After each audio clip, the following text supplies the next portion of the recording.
Hello everyone. ছোটবেলার ডিসেম্বরগুলো এত miss করি।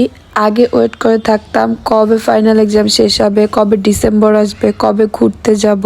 সেসব দিনগুলো জীবন থেকে একদম হারিয়ে গেল। এখন ডিসেম্বর আসলে শুধু ঠান্ডা লাগে, গলা বসে যায়, তো এভাবে চলছে জীবন।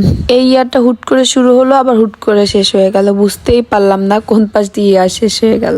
এটা ছিল রিসেন্টলি অ্যানুয়াল কালচারাল প্রোগ্রামের দিন। স্কুলের অলমোস্ট সব গার্ডেনই একরকম শাড়ি পরেছিলাম। ড্রেস কোড একরকম থাকলে দেখতে কিন্তু বেশ ভালোই লাগে। অ্যানুয়াল কালচার প্রোগ্রামে সবাই অনেক কিছুতে নাম দিয়েছিল, কেউ গানে, কেউ নাচে, কেউ রাইমে। আমি রিসিভ প্রিসিলার দুইজনের দুইটা রাইমও ঠিক করে নিয়ে গিয়েছি, বাট গিয়ে দেখি আমি আগে থেকে নামই দেইনি। পরে আর কি করার, ওরা আর পার্টিসিপেট করতে পারেনি। এই যে আমরা সবাই অনেক মজা করছিলাম, এই আপুটা নিজে নিজে ব্লাউজ মেক করেছে, কি সুন্দর করে হাতে কাজ করেছে।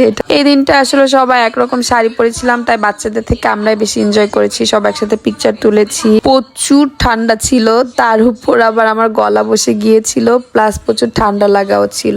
এই জন্য আমি বেশিক্ষণ ওয়েট করিনি। আমি আবার উইন্টার মোটেও সহ্য করতে পারি না, আমার সামার অনেক ভালো লাগে। উইন্টারে আমি একদম সিক হয়ে যাই। তো আমি সন্ধ্যার আগে একটু প্রোগ্রাম এনজয় করে বাসায় ব্যাক করে ফেলেছি।